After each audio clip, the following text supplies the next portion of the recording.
And online people, can you please confirm my voice is audible or not? Yes, sir, audible.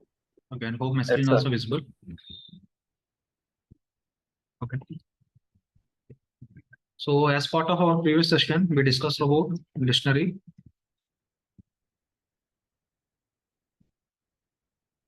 And we discussed about tuples, we discussed about list, and we discussed about set.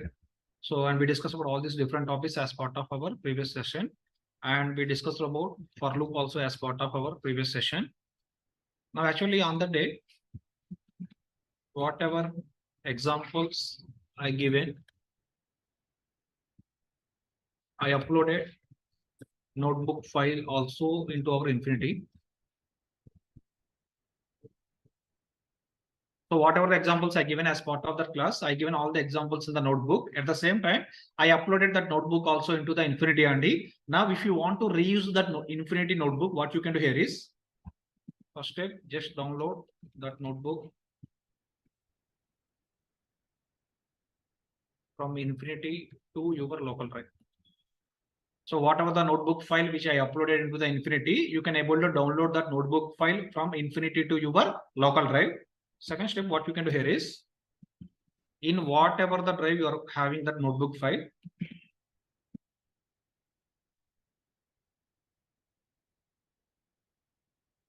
from there, open command prompt. So for example, just I will show you quickly. So for example, in the bash 20, I am having the file. This is the file which I uploaded in the sorry, which I uploaded into the Infinity. So these are the example. By using this notebook file, we discussed all the examples on the previous Python session. I uploaded this file into the Infinity. Now, what we need to do from the Infinity, you can able to download this file. Once you are going to download in a particular path, in a particular folder, you are having this file. In whatever the path you are having this file, please open that path. In the URL, just give it as a command, cmd, click on enter. So which is nothing but I am opening the command prompt from the particular path. And so from this particular path, I am opening the command prompt here. Now in this command prompt, give it as how to open the Jupyter notebook, Jupyter space notebook. So from this prompt, I am giving this command Jupyter space notebook, click on enter.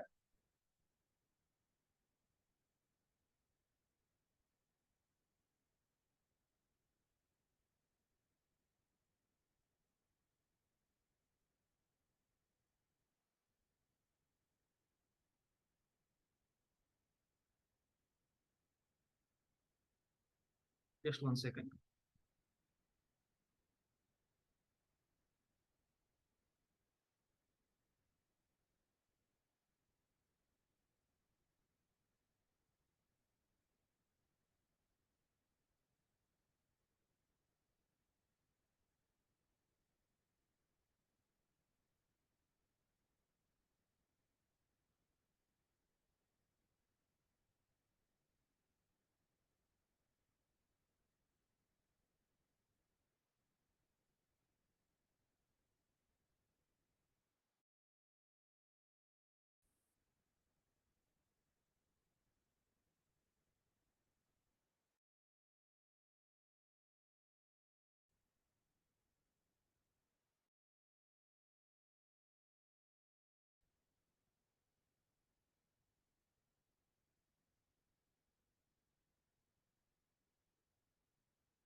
She was there.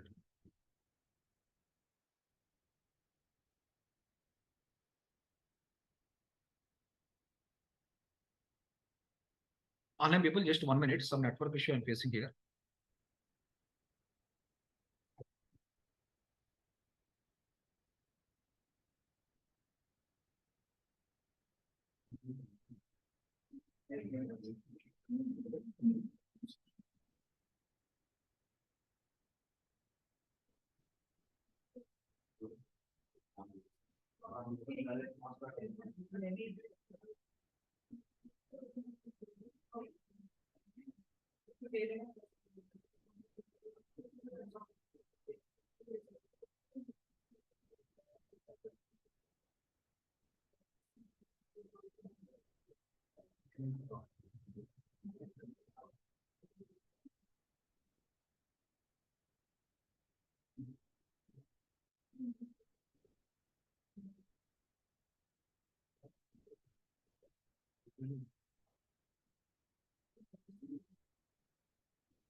Okay. So if you observe here, online people, hope my voice is audible, right? No. Online people, can you please confirm my voice is Yes, audible? sir, audible. Yes, sir. Audible, sir. Okay, thank you. So actually, just what we did here is, in whatever the path you are having your notebook file, so there just you have to give the CMD. With that, you can able to open the command prompt. In that command prompt, you have to give it as a Jupyter space notebook. With that, your Jupyter notebook will start. Now, if you see my window, in this window here, I can able to see whatever the file I downloaded, that file I can able to see here. Indirectly in that path, whatever the files we are having, we can able to see all the files only. But here out of all these files, which file we need to focus? We need to focus on the notebook file. Just click on that.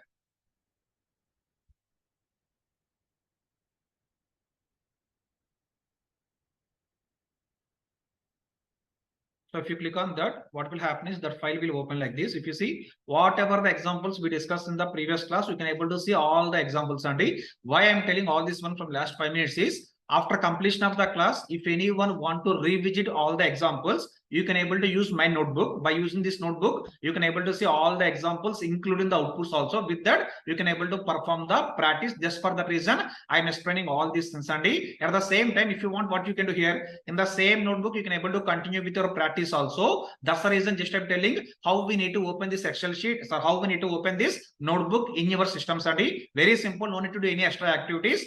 Whatever the notebook we are having in the Infinity, download that into a particular folder. From that folder, open the command prompt. In that command prompt, give the commands Jupyter space notebook. With that, your notebook will open.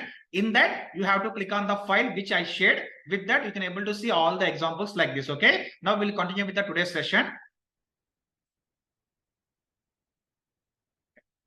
Now, so for example, I want to create a list. How to create the list? Yes, we can give it as. Sir, one small question, sir, please. Yeah, please. Sir, every day you will be uploading the examples, or automatically every day the examples will be updated, sir? No, I need to upload the examples every day, right? So every day it won't upload automatically. So this is the file I'm having in my local system. After completion of today's session, again I will upload this file into the Infinity. From there you can able to download. Okay, sir. Okay. Thank you, sir. Yeah, so this is the way simply you can able to create the list. And if you want to iterate the list, what is the code we have to write? If you remember, to iterate the list, what is the code we need to write? For I in X. After that, just give it as a print of I. So with this, simply we can able to iterate the loop and we can able to get the output like this only. Now, for example, what I'm doing here is, I want to create the dictionary. How to create the dictionary? If you remember, tell me. In the dictionary, what we are going to maintain? We are going to maintain the key value pairs only. So I'm giving it as, for example, 101 Sereno, comma. I'm giving 102 was. So this is the way we can able to pass the key value pairs by depending on our requirement. So just I'm creating the library. So I'm creating a dictionary here. And if you want to see type, just give it as a type of X. So it's a dictionary. Now my requirement is I want to iterate the dictionary only. So if you want to iterate the dictionary, so what we can do, for example, I want to display the value for Srinu. What we can do? Just give it as X of 101. If I'm given the X of 101, we can able to get output as a print of X of 01. So with this, we can able to get output as a string. But instead of getting the data like this, I want to iterate the data only. Or before going to the iterative operation, I want to see all the list of the keys in this dictionary. What is the command we need to give? I want to see all the list of the keys in this dictionary. We can give simply s dot keys. Keys. Remember, we discussed about this one, Andy. By given the s dot keys, what will happen? We can able to see all the list of the keys, Andy. But my requirement is here now. I want to see the keys and I want to see the values also. If you want to get that kind of information, we can give the for loop like this for k comma v in x dot items. After that, just give it as print of k comma v. So this is the way simply we can able to use the for loop for the purpose of getting the data on top of your dictionary. Why I am giving this example here is, if you remember, till now whatever the for loop we are discussing in all the for loops, and here how many variables we are giving? We are giving the only single variable called as a I. But in this example, if you observe how many variables I am giving, I am given the two variables, and k comma v, because I want to retrieve the key value and also I want to retrieve the value. For that reason, I want to get the two values on top of this X dictionary. For that reason, if you want, by depending on the requirement in the for loop, either you can able to pass the one variable or we can able to pass the two variables, and as part of this requirement from the dictionary, I want to get the key value and also I want to get the normal value also. For that reason, we are giving for k comma v in x dot items. What is the x here? X is nothing but our dictionary. From this dictionary, I want to get the key value, I want to get the normal value. So I'm giving it as a two variables. I'm given the k comma v. After that, I'm printing both the variables, and but tell me, do we need to give only k comma v or we can give anything here? We can give anything. So for example, I'm giving for a comma b in x dot items. Then I'm giving print of a comma b. See what's happening? We are getting the same output. Here, variable names, our wish, and we can able to give any kind of variable. So why we are given the k comma v? Just for understanding, k for key, v for value. I'm given the k comma v. If you don't want to give it as a k comma v, what we can do? We can give it as a comma b also, by depending on your convenience. This is the way. If you want to see the data from the dictionary, you have to give the multiple variables in the first statement. With that, you can able to populate the data. Okay. Now, already we discussed about the for loop as part of our previous class, only. Now in the same way. So what is this items function, sir? Yeah, by using the items, you can able to iterate all the values in the dictionary. So dictionary is nothing but it's a kind of a key value, right? This is one. This we can able to call it as a one item. This second one we can able to call it as a one more item. Now what we are doing indirectly with the help of this for loop, we are iterating on top of your each and every item. Item is nothing but it's a kind of a key value only. Now you tell me, in this dictionary, how many key values we are having? This is one key value. This is one key value. Indirectly, you are having the two key value pairs, or we can able to call it as a, you are having the two items, and on top of those items we are performing the repetitive operation. That's the reason, to get the items information, we are giving it as a x dot items. With that, you can able to get the items information on top of your dictionary. Within the item, you want to display the key value, you want to display the value. That's the reason we are given the for with the two variables. With that, you can able to write the code like this. Is it clear? Yes, sir. Thank you. Thank you. Now see, in the previous class, we discussed about the for loop.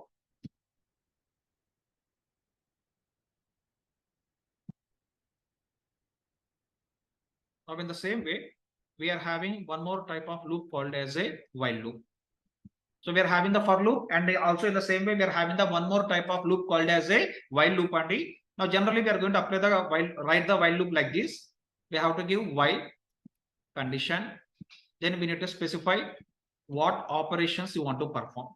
So very simple, just we have to give the while loop like this. We need to specify while condition. Then we need to specify what operations you want to perform on top of this while loop, and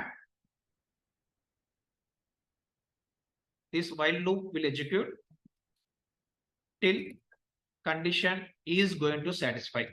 Whatever the condition we are giving in the while statement, till that condition is going to satisfy, your while loop will repeat on top of our code. With that, it will give the data. We'll see the example. With the example, you can able to get the clear picture. For example, see, I am having again list. Now my requirement is, I want to iterate the list with the help of while loop. So what is the requirement here? I want to iterate the loop with the help of the while loop. I want to perform the iterative operation on top of the while loop. So to do this operation, what we have to do here is, we need to give it as while of I less than, I am giving for example length of x. What is the meaning of length of x? What is the x here? X is a list. Okay, on top of the list, I want to find out the length of the list. And length is nothing but total how many number of elements we are having in the list. If you want to see the number of elements in the list, simply we can able to give it as a length function, length of x, which is nothing but it is taking the length of the list value here. So total we are having the 5 number of list values only. After that, just give it as I want to display print of x of y. What is the meaning of x of y here? X of y is nothing but it is taken the x list. From the x list, it is taken the I value. So here what I will do is first I will define the I is equal to 0. Now tell me, if I am given the I is equal to 0 as part of execution, what will happen? Coming to first line, I value is nothing but 0. 0 less than 5. Is it a true condition or false condition? It's a true condition. 0 less than 5 is a true condition. For that reason, it will perform the printing operation. In the printing operation, what I'm giving it as a print of x of y and d. What is the I value here? 0, which is nothing but print of x of 0. X of 0 is nothing but it is displaying the first value on top of your output. One repetition completed. In the second repetition, what will happen? Again, it will come to here. Again, it is going to verify what is the I value still. It's 0 only. For that reason, again it is checking the 0 less than 5. Again it is given the same 10. Now tell me how many number of times this loop will repeat like this? 5 times? 5 times. No, wrong answer. Any other answers? Infinity times. It's an infinite loop and which is nothing but coming to we are giving I is equal to 0. Every time it is taken the I value as a 0 only. 0 less than 5. 0 less than 5. Second iteration, third iteration, fourth iteration, 100th iteration also. In every iteration it is taken the I is equal to 0 only because you defined the I is equal to 0 at the beginning of the while loop and for that reason your I value is not incrementing. Now we need to increment the I value. How to increment the I value? After printing the first element, just think it as a I plus is equal to 1. Now tell me what is the meaning of I plus is equal to 1? What type of operator it is? If you remember, try to give the answer. It's a assignment operator. If you remember in the previous classes we discussed already. If you want, instead of given the I equal to I plus 1, we can able to give it as a I plus equal to 1. That is nothing but we are using the assignment operator. Now tell me what will happen. Coming to first loop, 0 less than 5. It is given the print of x of 0. After that, it is incrementing I value as a 1. Then 1 less than 5. Condition is satisfied. It is giving print of x of 1. With that, you will get the second element. Again, I equal to I plus 1. Your I value becomes as a 2. With that, your loop will repeat. Like that, this loop will repeat till this condition is going to satisfy. With that, it will display the data on top of your output only. Just will run this in the notebook.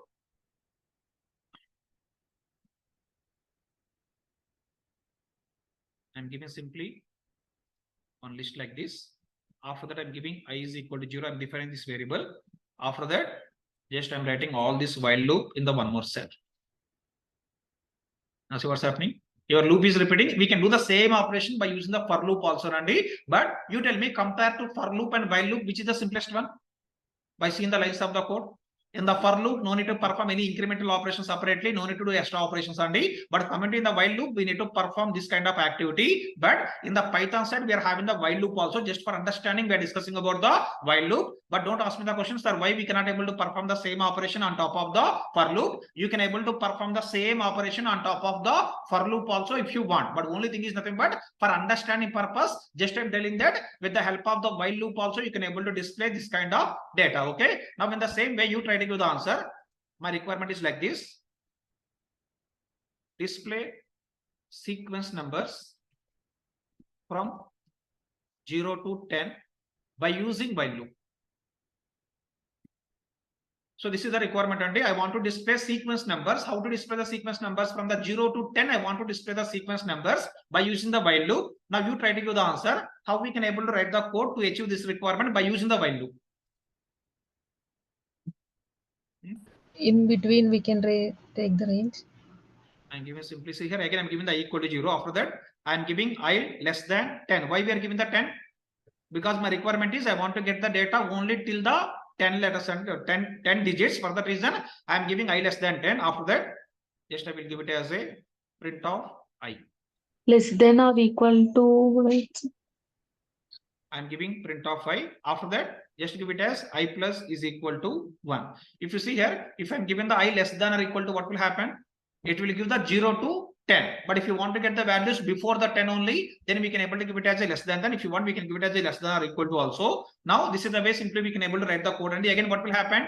While it is going to verify the condition, 0 less than 10 is a valid condition. So print of I is nothing but it will display 0. After that, we are incrementing a I value. Again, loop will repeat. Again, it is coming here 1 less than 10 satisfied condition. For that reason, again loop will repeat. Again, it will increment the I value 2 less than 10. Like that, it will increment the value. It will verify the condition. Based on that, it will display all the values by depending on our requirement. Again, we'll see that.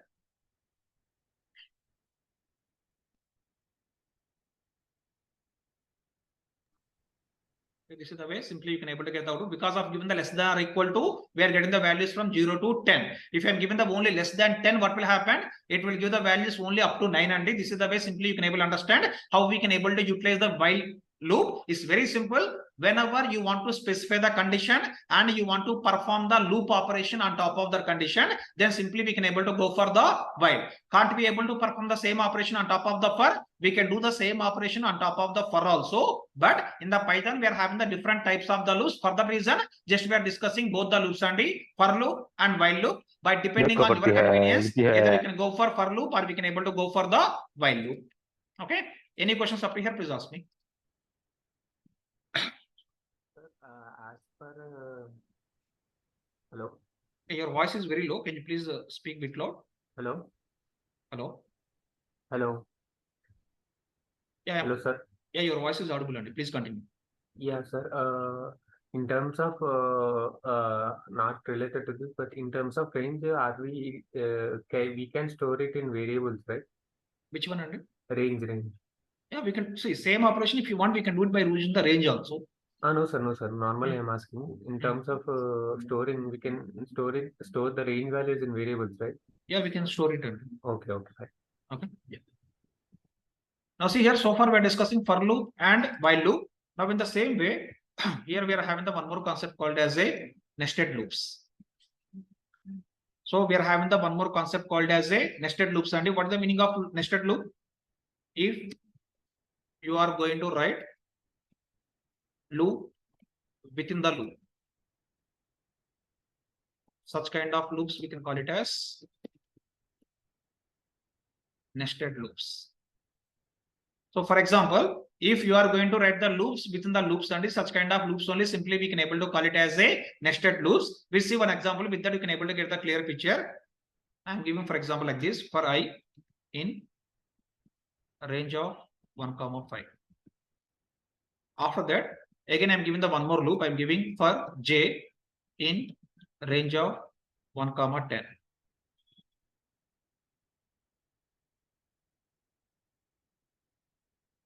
Okay.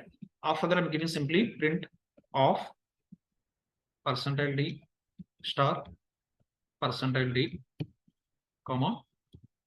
I'm giving percentile of I comma j comma I star j. I will explain this program. Just wait for a few seconds, Andy.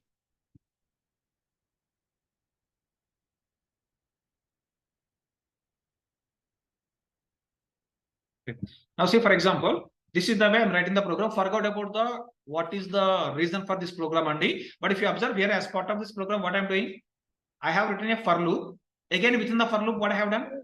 I am using the one more loop, which is nothing but I'm using the for loop. Within the for loop, I'm including the one more for loop, and this kind of loops only simply we can able to call it as a nested loops. This is the first concept. Second concept, if you see in the print statement, what I'm giving, I'm given the %d. Okay, in this %d, what is the value you want to populate? I want to populate the I value, and if you see the I value here, I value is an integer value or I value is a kind of a string value.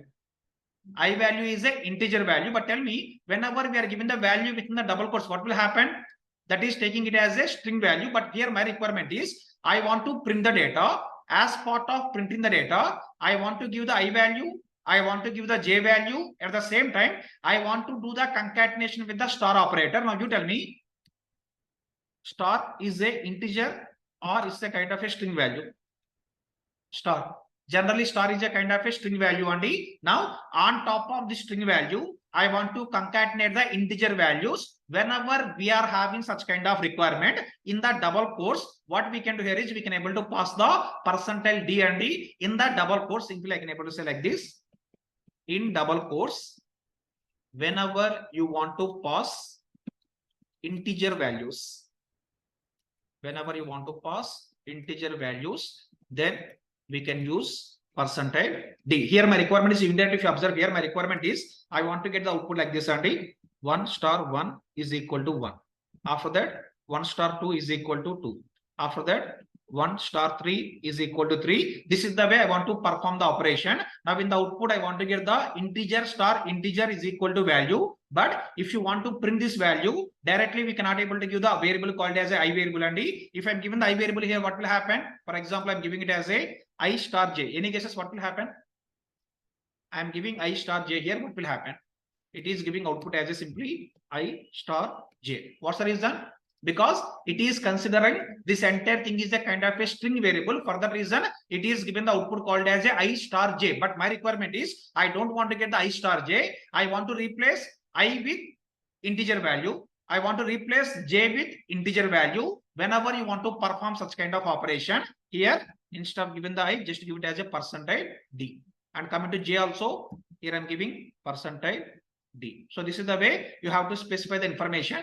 Percentile D star percentile D. With that, what will happen? You can able to get the proper values on top of your output. Whenever you want to get the data like that, then we have to give it like this, and D. No, I want to get the same I star j. Then what we can do here? No need to give the percentile D. Directly we can able to give it as a normal I star j. With that, you can able to get the values. Okay. Now only thing here is nothing but we are applying the nested loops. Within the for loop, we are applying the for loop that we can able to call it as a nested loop. After that, I want to print the data. In the printing, I want to give the values like this, and now with this, what will happen? You can able to get the data like this. We'll see this data. I will copy paste.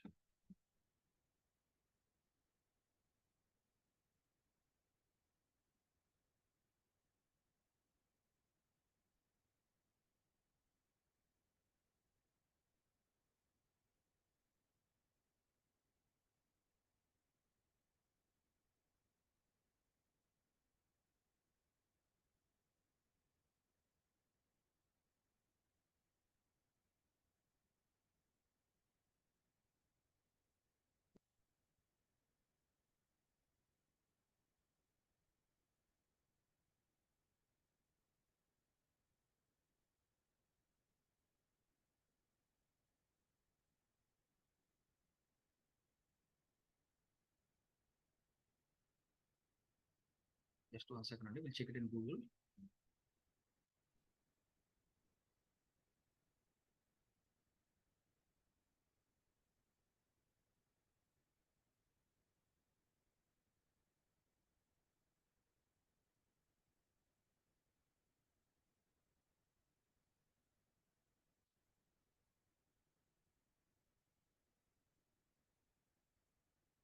I think I given extra comma here. That's the mistake. Just to check it once.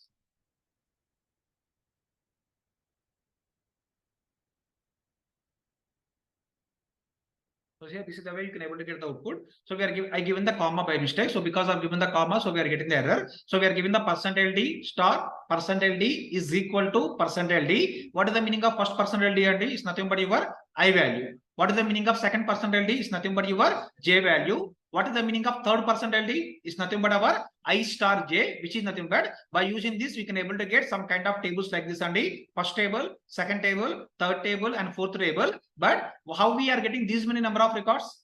If you see, what is the meaning of range of 1, 5? What is the meaning of range of 1, 5?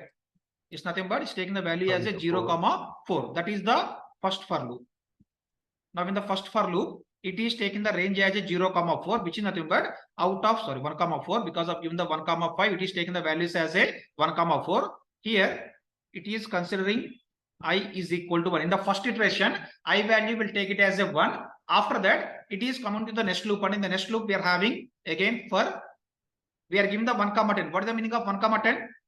It is taking range of 1, 9 indirectly. If you are given the range of 1, 10, it is taking the values as a 1, 9. Okay. Now, as part of iteration, first iteration, what will happen?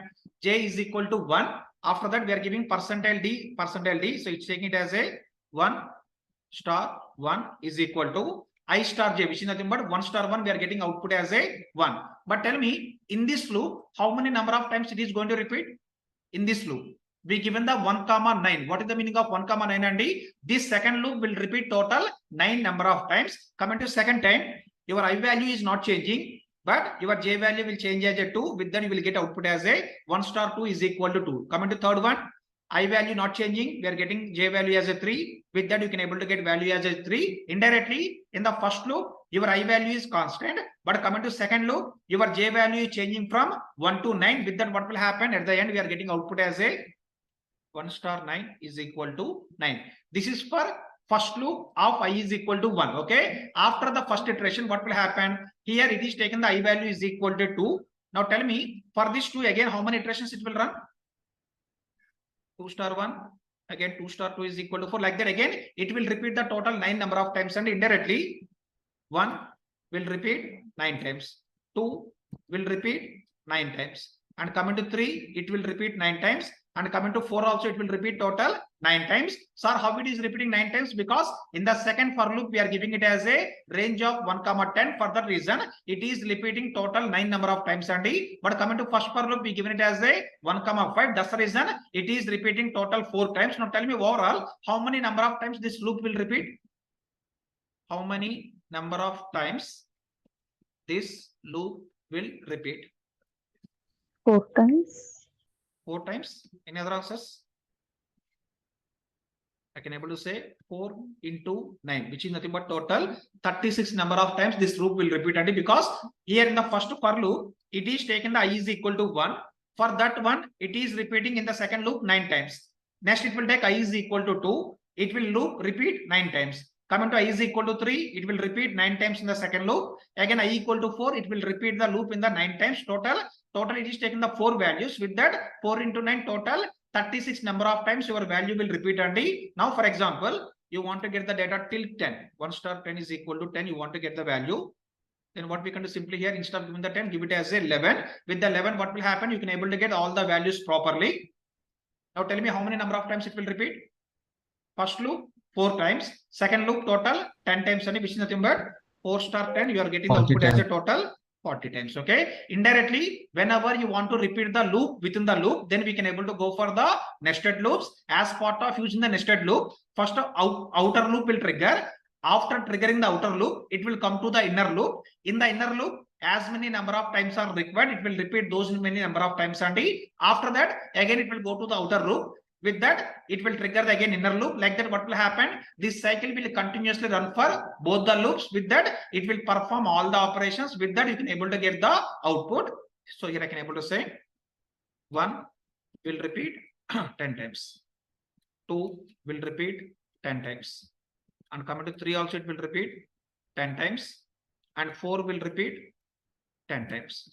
So like this, with the outer loop, it is taking the 1. It is repeating 10 times with the inner loop. From the outer loop, it will take the 2. It will repeat total 10 times in the second loop. Outer loop, it will take the 3. It will repeat total 10 times in the second loop. Like that, for each and every value of the outer loop, it will repeat total 10 number of times. With that, it is performing 40 iterative operation. With that, you can able to get the output like this on top of your output screen. Now instead of 10, I will put as 11. Now see, we are getting 1 star 1 equal to 1 until 1 star 10 equal to 10. After that again, 2 star 1 equal to 2 till 2 star 10 is equal to 20. So like that, your nested for loop will execute. With that, you can able to get this kind of output on top of your output screen. Indirectly, you can able to say by depending on the requirements.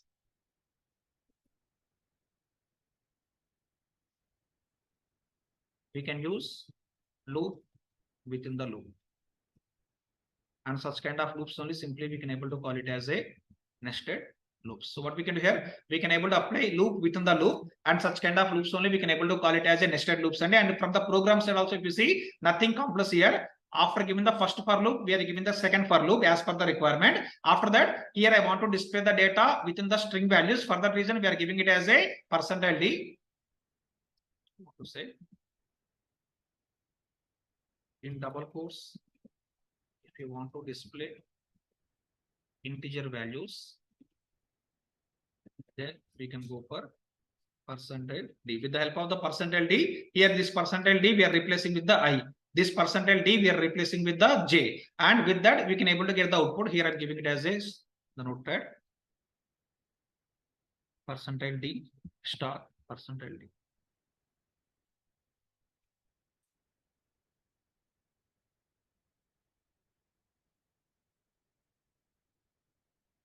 So here first percentile d is nothing but I, second percentile d is nothing but j, and third percentile d is nothing but we can able to call it as a I star j. Now indirectly as part of my requirement in the output, I want to display the values for integer values, but I want to display all that information within the double quotes. For that reason, just we are using the concept called as a percentile d. With the help of the percentile d, you can able to display the integer values within the double quote. For that reason, we have written the code like this, and with this code, what will happen? You can able to get all the output like this. Okay. Any question on top of these lines of the code? Please ask me here. We are not doing anything, just we are applying the loop within the loop, that we can able to call it as a nested loop. At the same time, as part of displaying the data, just we are introducing a new concept called as a percentile d. What is the purpose of the percentile d here? To display integer values within the double quote. We are applying the concept called as a percentile d and d. Any question on these three lines of the code? Please ask me here. Okay. If no questions, now just we'll try to understand how we can able to control the loops. So controlling is nothing but here we can able to control the loops by using the two ways, and one we can able to call it as a by using the break statement. Second one we can able to call it as by using continue statement. So we can able to control the loops by using the two options. One we can able to call it as a break statement. Second one we can able to call it as a continue statement. By using these two operations or by using these two keywords, we can able to control the loops. And now see, for example, I'm having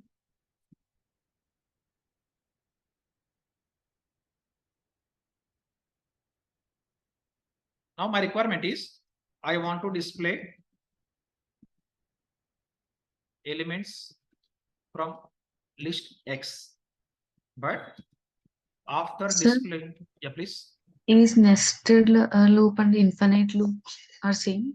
No, both are different. So infinite loop is nothing but it will go continuously. But coming to see here, is it going as infinite, or do we know how many times it is repeating? It is repeating only 40 number of times, because we given the clear information. This is range of 1,5. This is range of 1,11. For that reason, first loop will repeat 5 times. Second loop it will repeat 10 times. 5 into 10 total is nothing but is a 50 times or is a 40 times only. But what is the meaning of infinite loop? We don't know how many number of times it is going to run. Such kind of loops we can able to call it as a infinite loop. If you see the previous example, this one here, if I'm not given the I plus equal to 1, what will happen? I am given in the while loop, I am not given the increment value for the I plus equal to 1. What will happen? In every loop, it is checking the condition as a 0 less than or equal to 10. Every time that condition is going to satisfy, this while loop is going to complete, or it will repeat continuously. That will repeat continuously because of not incrementing your I value, and such kind of loops we can able to call it as a incremental loops. Sorry, such kind of loops we can able to call it as a infinite loops. Okay, but coming to here, as part of nested loops, I am giving the clear information. Outer loop I want to repeat only 4 times. Inner loop I want to repeat only 10 times, and which is nothing but total 40 number of times your loop will repeat. With that, you will get the data on top of your output. Is it clear? Okay. So coming to here, I want to display the elements from the list X, but after displaying the element 30, I don't want to display any other values. So this is the requirement. Just try to understand the requirement. I want to display the elements from the list X, but in the list X, how many values we are having? 10, 20, 30, 40, 50. I want to display the values like that. But while displaying the elements, after displaying the 30th element, I don't want to display any values, and indirectly I want to skip all these values. Now see here, actually if I want to, we can able to write the program like this: for I in X. I am giving simply by using the for loop, we can able to perform the iterative operation for I in X. After that, I'm giving if I is equal to 30, I am giving simply break. Now see here, what I'm telling, I want to repetitive the loop. As part of repetition, it will display all the values. When it will display all the values, and if I'm giving the print of I, if I'm giving print of I, it will display all the values. Coming to first one, it will display the 10. After that, it is checking the if condition, whether if condition is satisfied or not satisfied. First value 10 equal to that is a kind of an invalid condition. For that reason, again your loop will repeat. It will take the second value 20 equal to 30. It's a kind of an invalid condition. Again your loop will repeat. Coming to the next one, it will display the 30. Now this condition is going to satisfy 30 equal to 30. Now what I'm telling here, once it is going to satisfy, I am giving the break. Break is nothing but what will happen here is, when we given the break,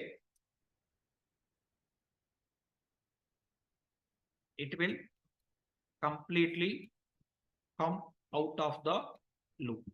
So whenever you want to come out of the loop in between execution, then simply we can able to use the statement called as a keyword called as a break keyword as part of execution of the loop. Whenever you want to come out immediately by depending on the requirement, in the situation we can able to apply the concept called as a break. In this example, what I'm doing here, I'm given the I is equal to 30. Whenever this value is equal to 30, then I'm doing the break operation. What is the meaning of break operation? It is coming out of the loop, which is nothing but it will not iterate for 40, it will not iterate for 50, and it is iterating data for only first three elements. Whenever 30 is achieved, automatically what will happen? It will not repeat for 40, it will not repeat for the 50. Whenever we are having such kind of requirement, then simply we can able to use the keyword called as a break keyword. So we can able to say, when we given the break, it will completely come out of the loop, which is nothing but it will stop the loop execution. With that, it will come out of the loop only. So whenever we are having such kind of requirement, we can able to go for the break. Just we'll see that.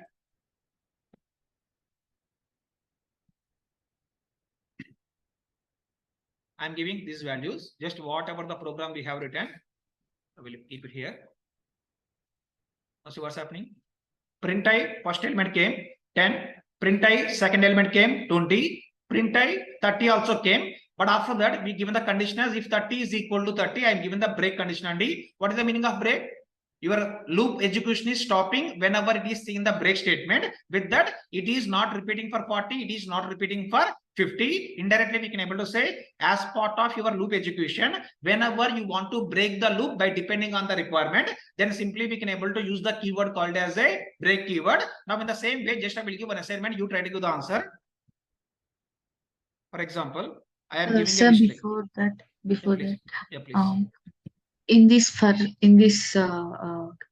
code, what if we give print statement after the if condition? Yeah, very good question. You will tell me what will happen.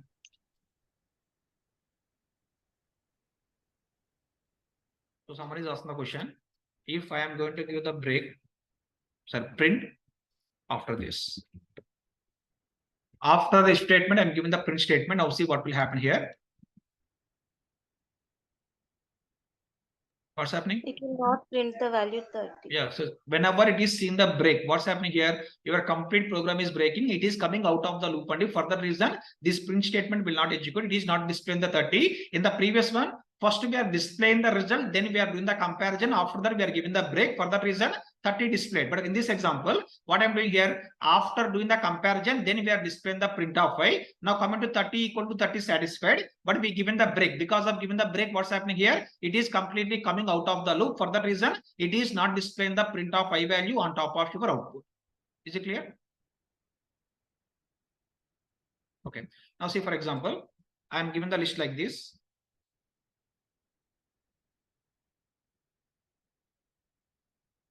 Now my requirement is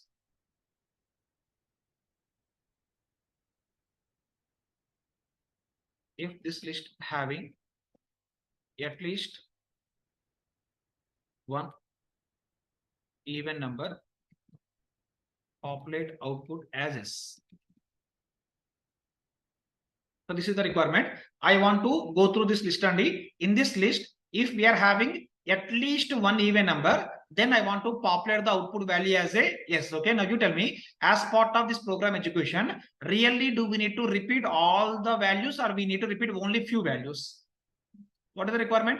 at least one even number is there in the list, then what need to happen? I want to get output value called as a yes. Okay. Now, for example, I am repeating with the, I am iterating with the first element. One is not an even number. After that, I am iterating with the second value. This is a even number. Now, at least one even number is found in the first two elements only. Now, you tell me, do we need to iterate all the remaining values in this situation, in this requirement?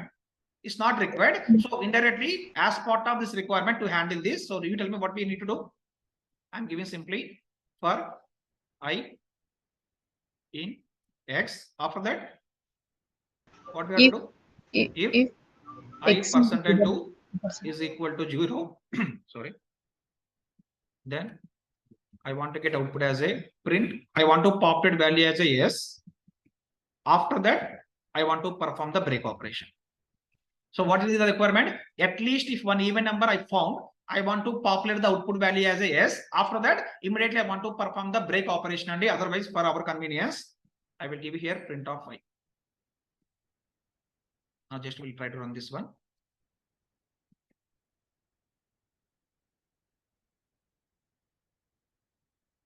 On top of this list, I am doing this execution. I am giving print of I, which is nothing but it is printing the data. Whenever it is a even number, it is given the value as a yes. After that, it is performing the break operation. We'll see that.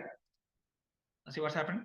First record K, it is not an even number. Again, second record K, it is an even number. That's the reason it is going to the if statement. In the if statement, it is given the output as a yes. After that, because of the even number, we given the break statement. Whenever we given the break statement, what will happen? It is immediately coming out of your entire program. And so with that, simply it is given the output value called as a 1, 2, and yes. After displaying the value called a yes, we given the value, we given the keyword called as a break. It is breaking your entire program. With that, it is coming out of the program. And so this is the way you need to understand what is the purpose of the break. Again, I'm repeating, whenever you want to break the program in between, then simply we can able to go for the break as per the requirement. If you want to break the loop, then we can able to go for the break keyword. With the help of the break keyword, we can able to perform this operation. Now in the same way, you see.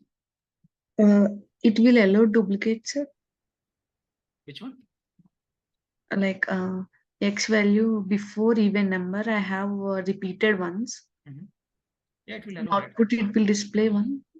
So see, for example, so someone is asking a question like this, Andy. Here I'm having the values like this. I'm having, for example, 1, 1 you're asking, right? And I'm having 2, 2. Now tell me, as part of running the same program on top of this list, how many values it will display? It will display first element, second element is 1, third element is 2. Now 2 is a even number. That's the reason what will happen. Here itself, your execution will stop. It will give output as like this. Just we'll check it once. This is the list I'm taking. On top of this list, I'm running the same program. So what's happening? First element taken is not an even number. Second element taken is not an even number. Third element taken is an even number. For that reason, there itself your loop is breaking, and for that reason, it's giving output value as a 1, 1, 2, and yes. Is it clear? Okay. Any other questions up to here? If no question, just observe here. Comment to continue, what will happen is, if in between the program, if you want to perform loop operation from beginning onwards. See here, in between the program, if you want to perform the loop operation from the beginning onwards again, in that situation, we can able to use the keyword called as a continue keyword. Just we'll see one example. With that, you can get the clear picture. I'm giving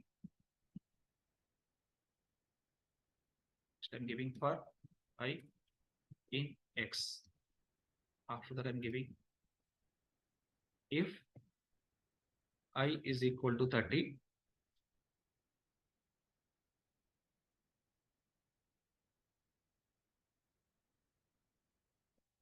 I'm giving continue.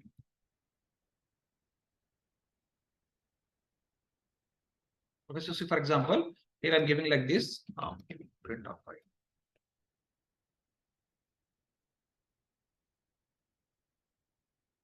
So in this example, what I'm doing here, I'm giving the keyword called as a continue keyword. What is the meaning of continue keyword, Andy? So it will go to the beginning of the loop automatically as part of our execution. Now just we'll see that.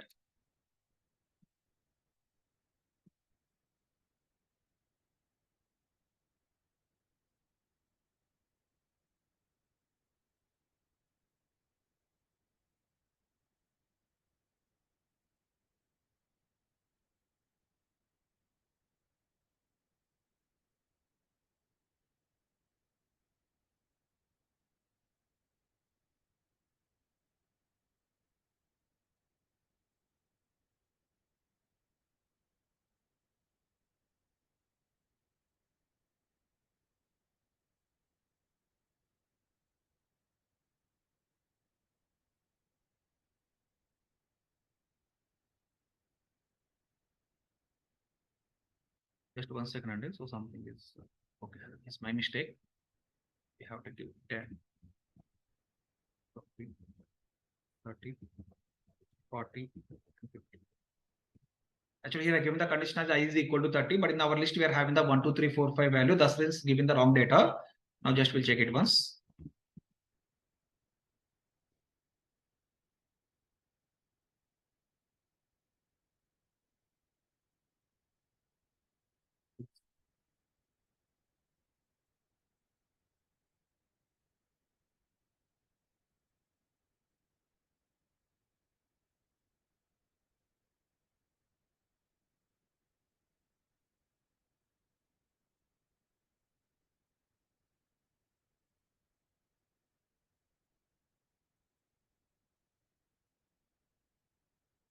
Now, if you observe here, Andy, so what we are doing is in this program, just we are given the x equal to 10, 20, 30, 40, 50. My requirement is whenever I is equal to 30, I don't want to display that value. I want to continue again from the beginning of the loop, and which is nothing but I don't want to display this value. Without displaying this value, I want to continue with the remaining values. Whenever we are having such kind of requirement, what we can do, simply we can able to use the option called as a continue. So continue, what it is doing, it is not breaking the program. Whenever we are given the continue, what's happening here, it is not taking care of the next lines of the code. Again, it is jumping to the your loop starting statement, and with that, what is happening here, if I is equal to 30, I don't want to print that value. For that reason, here I given the continue statement. When we given the continue statement, what's happening here, whenever 30 came, it is not going to the print statement. Instead of going to the print statement, again it is going to your for loop. In the for loop, what will happen, it will take the next 40 value. 40 value will come and 50 value will come, but 30 value will not be coming on top of your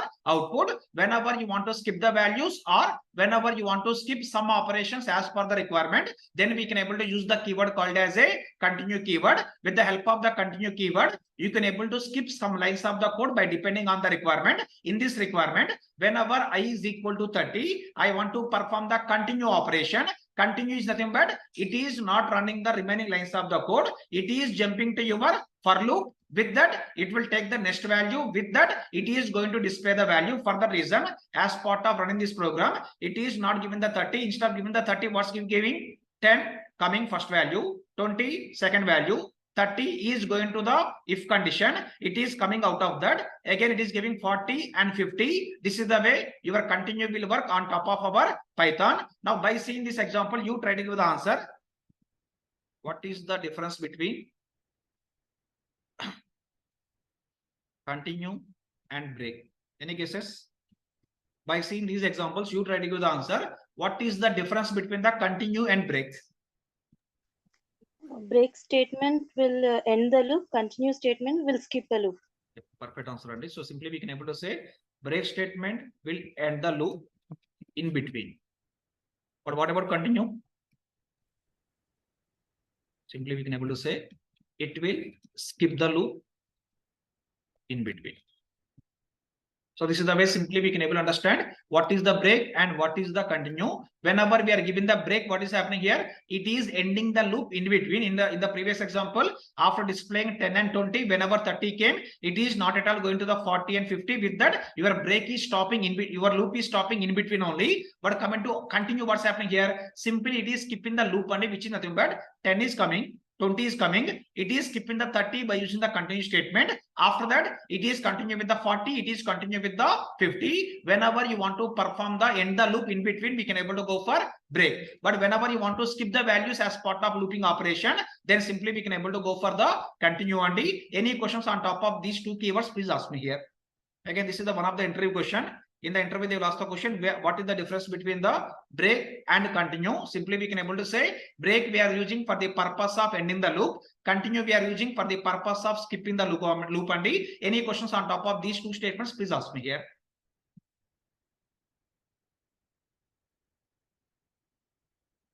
Is it clear? Okay.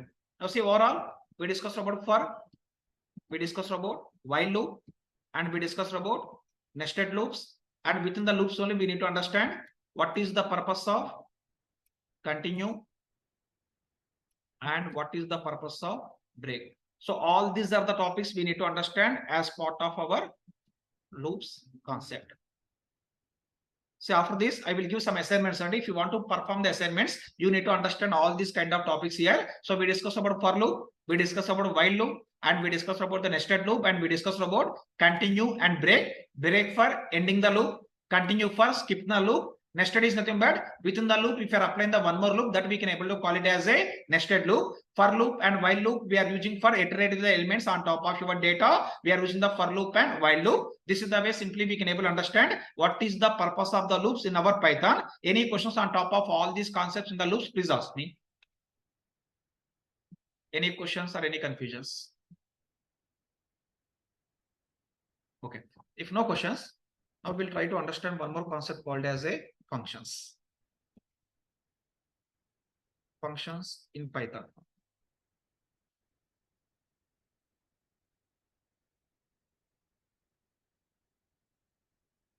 So we need to follow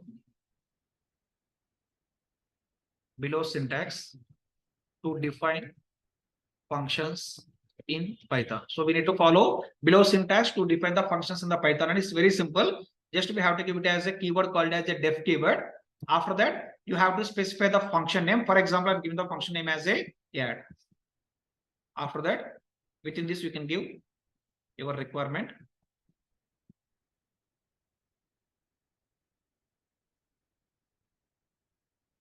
So what I'm doing here simply, just I'm writing a small program, but in this program, just we are using the function only. So what is the function I'm using? I am defining the function by using the keyword called as a def keyword, and we are giving the function name called as a add. In this add function, what we are doing, we are taking the a value as a 10. I am taking the b value as a 20. After that, we are performing the addition operation. After that, just we are displaying the value for c and d. This is the way simply we are going to write the small function. In this function, just we are performing some addition operation. With that, I want to define the function on top of the Python. Whenever you want to define the function, we need to use the keyword called as a def keyword. By using the def keyword, we can able to define the function on top of your Python. Now just I will run this.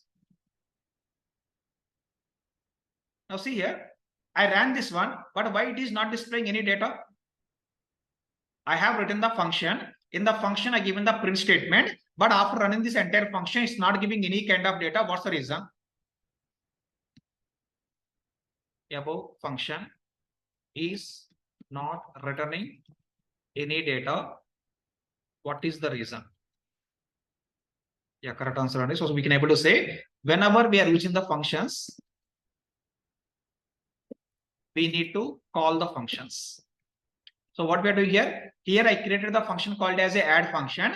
After creation of the add function, we need to call the function, and then only what will happen? This whole code will be executed. Here, just to be define the function, okay? But we have to call the function. Here by using these lines of the code, just we are defining the function. After defining the function, what is the next step here? We need to call the function. If you want to call the function, what we can do here is just we can give it as like this. See what's happening?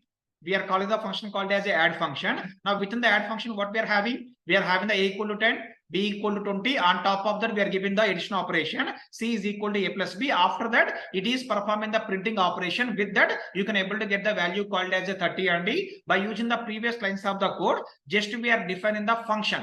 After defining the function, we need to call the function. As part of calling the function, what's happening here? Here you can able to get the output. How this output is coming? It is taking all the lines of the code which are present in the function. With that, it is running all the lines in the function. With that, it is given the data on top of your output. And these kind of functions we can able to call it as nothing but non-parameterized functions. So what about the function? Small question, please. Yeah, please. Sir, from which point the program execution will start, sir? Which one? When we are running this one?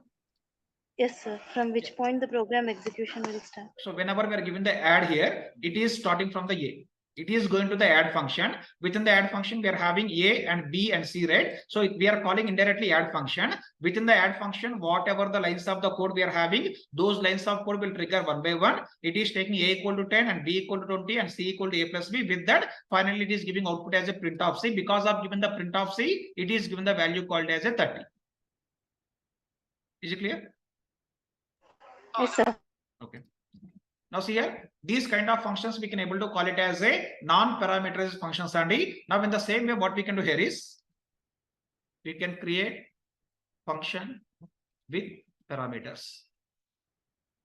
So same program, what we can do here is I'm giving def add of a comma b. After that, I'm giving simply c is equal to a plus b. Then I'm giving print of c. Now, if you observe here, what is the difference between this program and this program? In this program, we are giving the hardcode values and we are giving a equal to 10 and we are giving the b equal to 20. As many number of times you are going to call this function. For example, if I call this function one more time, see what's happening? Every time it is going to give the same output or it will give the different kind of outputs. Every time it is going to give the same output because here we given the a equal to 10 hardcode value, b equal to 20 hardcode value. For the reason, whenever we are going to call this function, it is going to give the same kind of output. And now what I'm doing here is, instead of giving the hardcode values, I am giving these as a parameters here. I am giving the add of a comma b. Okay, after that I'm giving c is equal to a plus b. Then we are giving the print of c. Now see what will happen is, just creating this function. Now after creating the function, I'm giving it as a add of 10 comma 20. Now see what I'm doing. Earlier we are given the add function without passing any values and but now we are given the function by passing the variables add of 10 comma 20 with this. What's happening? We are getting output as a 30. In the same way, I'm giving 30 comma 40. See, we are getting output as a 70. Indirectly here in this example, what I'm doing here, instead of hard coding the values within the function, we are parameterizing the values by depending on the requirement. After parameterizing the values, what I'm doing here, as part of calling this function, I'm giving add of 10 comma 20, because here in the function you given the two variables after your function name. For that reason, if you want to call this function, obviously we have to give the two variables. And now for example, I am going to run this program without passing the variables. We'll see what will happen. What's happening? We are not getting any, we are getting some kind of error. What's the error? Missing two required positional arguments. And why it is missing? Because in the function we given it as a add of a comma b. In the function you given the some variable values. For that reason, as part of calling this function, compulsory you have to pass the values. And without passing the value, if you are trying to run the program, automatically what will happen? You are going to get this kind of error. For that reason, here I'm giving like this again. Now see, it is going to run. It is given the data. If I'm giving, for example, only one value, now tell me what will happen. Instead of given the two variables, I am given the single variable here. Now what will happen? Yeah. So see here, this is also given the error. We given the a variable, but we are not given the b variable. For that reason, again it is given the syntax error. And indirectly, if you want, we can able to create the functions with the parameters. But whenever we are going to create the function with the parameters, obviously we have what we have to do here. As part of calling the function also, we need to pass those many parameters. And otherwise that query will throw the syntax error. Here we can able to say, whenever we are going to create the function with parameters, while calling the function also, we have to pass parameters. Otherwise, that program will throw syntax error. Okay, now just I will show one more example. Try to give the answer. I'm giving simply def add of a comma b comma c. Then I'm giving c is equal to or d is equal to. Now see, for example, this is the program I'm writing. After writing this program, I'm giving it as a add of 10 comma 20. Now tell me what will happen. This is the program I'm writing. For example, this is the definition. After defining this entire definition function, I'm giving the simply add of 10 comma 20. What will happen? It will give the error because in the function now how many variables we are passing? We are passing total 3 variables only. But in the function, while calling the function, I am giving the only 2 variables. For that reason, what will happen? Simply it will throw the syntax error. As many number of variables we are passing in the function, those many number of variables we need to pass as part of calling the function also. Otherwise, simply what will happen? That program will throw the syntax error. Okay. Now in the same way, we need to understand one more thing. Function with a return statement. What we need to do here? I need to create a function with the return statement. Now you tell me, by using this function, are we returning any value in this function? we are printing the data, but we are not returning any kind of values. And here we are doing the addition operation. After completion of addition operation, it is just printing the data, but it is not returning any value on top of your requirement. For example, my requirement is I want to define a function,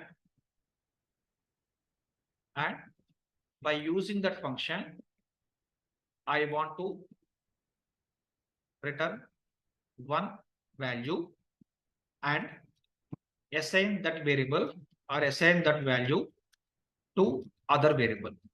Just try to understand this line of the statement. I want to define the function.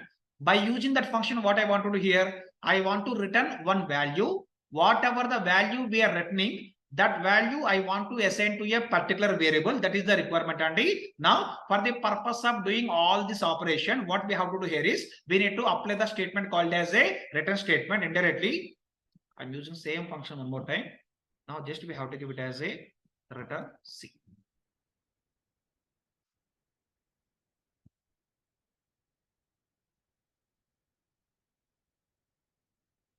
What I'm doing here, just I'm adding the statement called as a return C and D. We'll see if I'm going to give the return C, what will happen here. Just observe. I created the function. After that, I'm giving C is equal to add of 10, 20. Now see, because of print statement, we are getting output as a 30. Now after that, I'm giving print of C. Now see what will happen. We are getting value as a 30. How we are getting this value? We are using a function. With the help of the function, we are returning a variable. After returning this variable, we are assigning that variable to a particular variable. And for that reason, if I'm given the print of C, what is happening here? We are getting output as a 30. Now, for example, I am not given the return statement. Just observe what will happen. I am not giving any return statement. Now I'm giving C is equal to add of A comma B.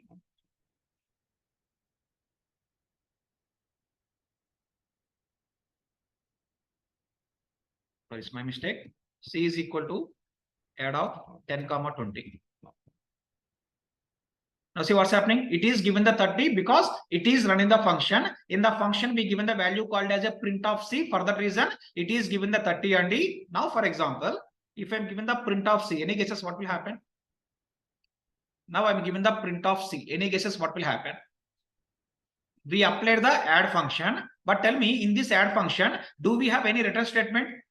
We don't have any return statement. If we don't have any return statement, this add function will not return any value. Without returning any value, we are assigning this value to the variable called as a C. Now see what will happen is it is giving output as a none. Why it is given the none only? Because by using this function, you are not returning any value. For that reason, no value is assigned on top of your C. For that reason, if I'm given the print of C, what is happening here? We are getting the output as a none. Now, for example, in the same program, I'm adding return C now again. Now, what I'm doing is I'm giving it as a C is equal to add of 10, 20. Now, if I'm given the print of C, any guesses what will happen? I'm giving C is equal to add of 10, 20. We are using the add function. In the add function, I applied the statement called as a return statement. What is the purpose of return?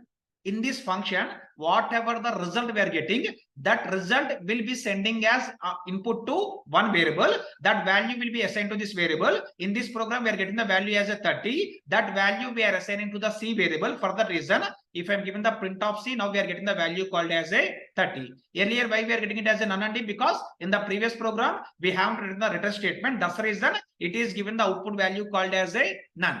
But in this program, we are given the return statement. Because of given the return statement, it is given the value called as a 30 on top of your C variable. This is the way simply we can able to understand what is the purpose of the return statement. As part of defining a function, by using the function, if you want to return the value to a particular variable, in that situation, we need to use the statement called as a return statement. With the help of the return statement,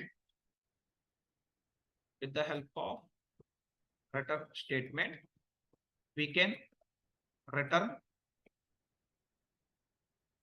values from function.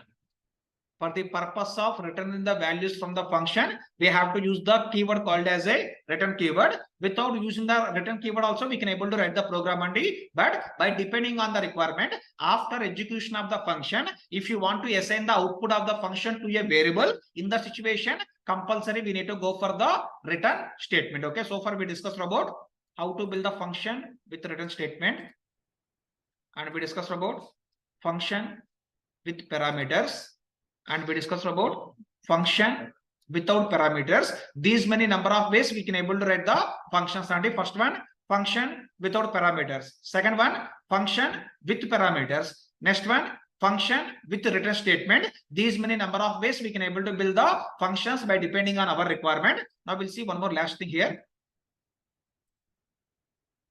Function with return statement to return more than one value. So what is the requirement here? I want to write a function, and by using this function, I want to apply the return statement. But by using the return statement, instead of passing one output, I want to pass the more than one value only. That is the requirement. By using the return function, so far we are returning only one value, but by depending on your requirement, you can able to return more than one value on top of your output. To perform that operation, just we can able to write the program like this. See here, I'm giving definition of add of a comma b, c equal to a plus b. After that, I'm giving t is equal to a minus b. After that, I want to return c value and also d value. If you see here in this program, what I'm doing, I am calculating the c value. At the same time, I am calculating the d value also. In the c value, I'm giving it as a plus b. In the d value, I'm giving it as a minus b. After doing these two operations, I want to return c and I want to return the d also. By depending on the requirement, if you want, we can able to return the multiple values also, Randy. Now see here.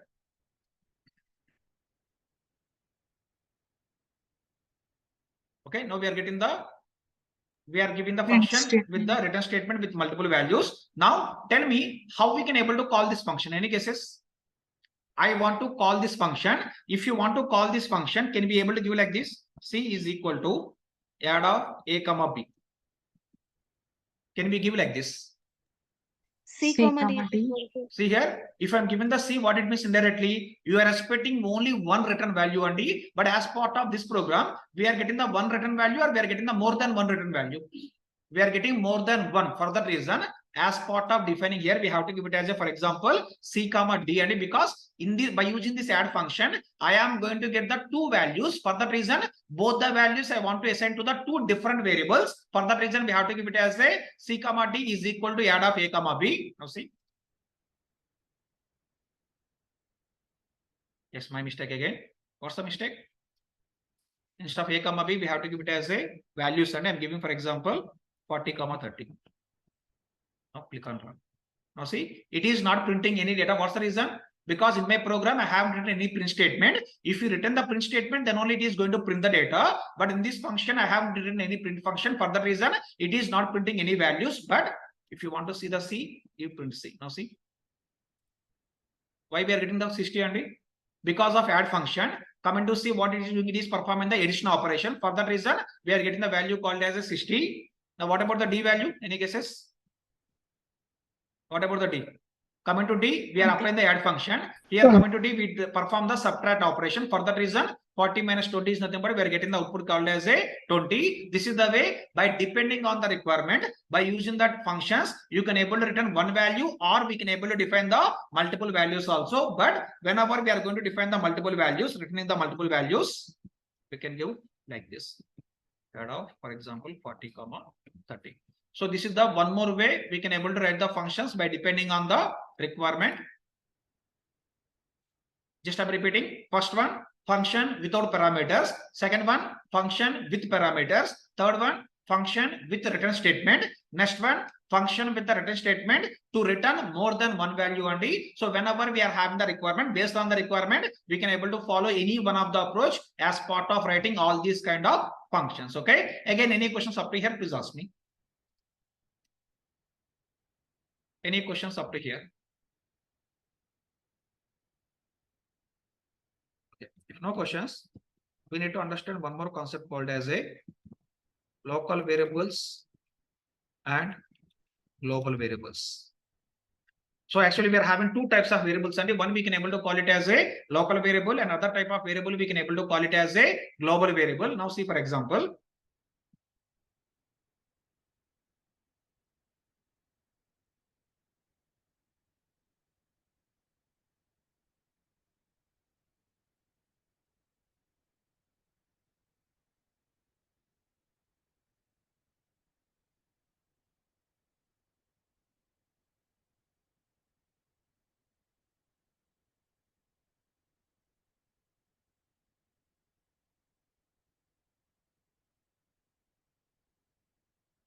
when you see, for example, just I'm going to write a small program like this.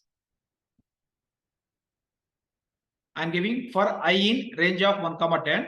After that, we are giving a is equal to 0. Then we are giving x equal to a plus I. Then we are giving the print of x and a. Now you tell me here, if I'm going to run the program like this, what is the output?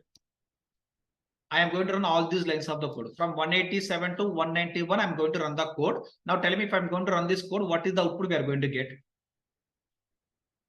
We define a equal to 10. After that, we define for I in range of 1, 10. Then we are giving the a equal to 0. Then we are giving x equal to a plus a. Then we are giving the print of x and a. If I'm going to run this, what is the output we are going to get?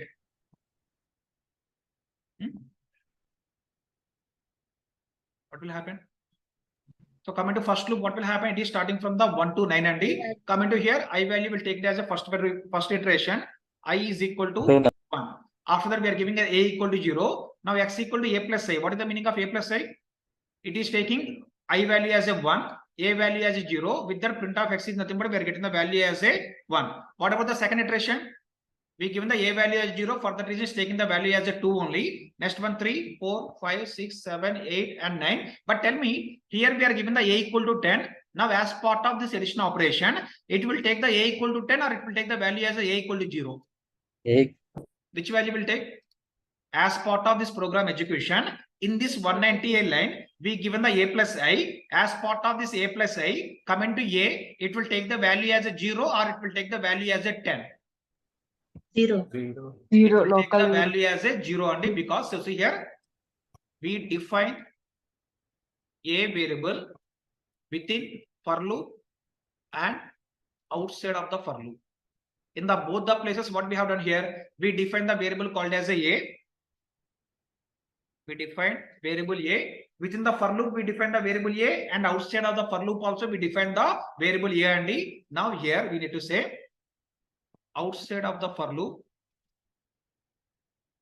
whatever a we define, that we can call it as global variable. Outside of the for loop, whatever the variable a we define, that we can able to call it as a global variable. Now, inside the for loop,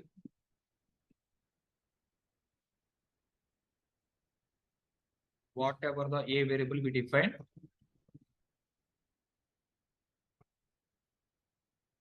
that we can call it as local variable. Now, in this example, for this for loop, what is the local variable we can able to say? A equal to 0 is a nothing but local variable, because within the for loop, whatever we define, that we can able to call it as a local variable. So this we can able to call it as a local variable. Outside of the loop, whatever we define, that we can able to call it as a global variable. And now in same program, if we are having global and local variables, then it will take precedence for any cases. It will take precedence for which variable? In the same program, if we are going to have the local variable and also we are having the global variable, as part of execution, what will happen? It will take precedence for local variable first. First, what will happen? It is going to take the local variables only. With the local variables only, we are going to get the data. Just we'll run this program as is, and we'll see what will happen. What's happening? We are getting output as simply 1 to 9. This is the way we are getting the output. Now, for example, I'm going to run the same program. Now here, I am not defining the variable. I am not defining the local variable. Now tell me what will happen. What's the output we are going to get? Any guesses? We're 8 getting plus output as 9. a 11, 12, 30 because it is taken the A variable from the outside of the loop only, because inside we haven't given any local variable. For that reason, it is taking that variable from the outside of the loop. So that's the reason I'm saying that whenever we are going to define the local variable, it is taking the precedence for the local variable first. But in this program, we haven't any local variable for A. That's the reason it is taking the global variable. With that, it is performing the execution. This is the way simply we can able to understand what is the purpose of local variable and what is the purpose of the global variable. Out of local and global, which is going to take the precedence, that also we need to understand. First precedence will take into care for the local, and if we have defined any local variable, then only it is going for the global variable as part of our education. All these are the points we need to understand again on top of our global and local variables. Okay. Any questions on top of this statement? Please ask me here again. On top of local variables and global variables, any questions? Sir, hello. Yeah, please. Sir, in terms of local variables, in which types will it get stored? Like Right. for loops, while loops? You can use anywhere in it. So not only in the for loop, not only in the for while loop, or not only in the if else statement. For example, see here. If I'm going to define while, here I'm writing some lines of the code.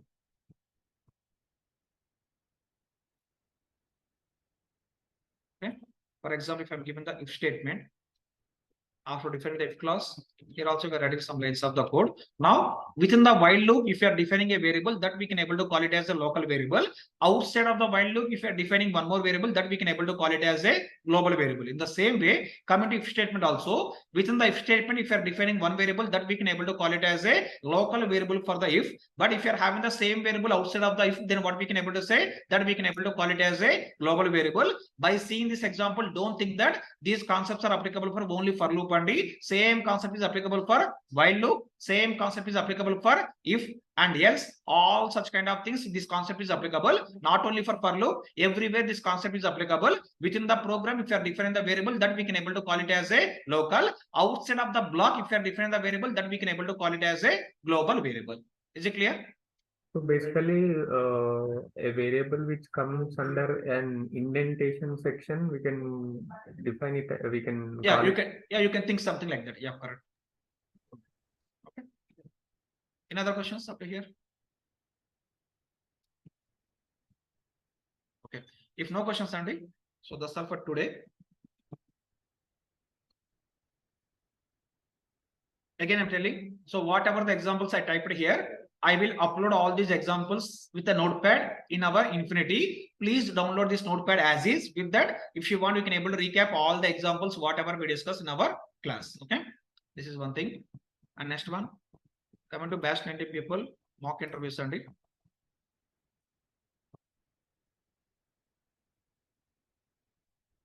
As I told you yesterday, for offline people, we'll have this from 2 to 3 we planned, but I will take from the 215 to 315 offline people.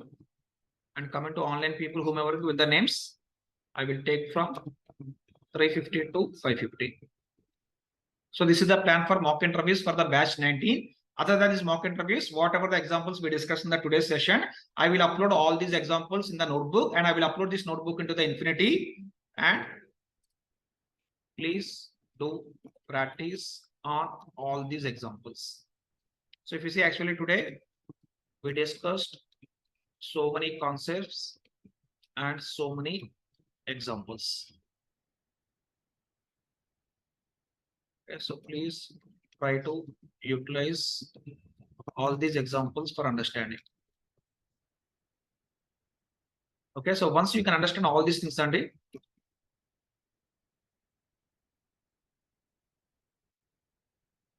then what will happen in coming days? Whatever programs we are going to write, you can understand all those easily.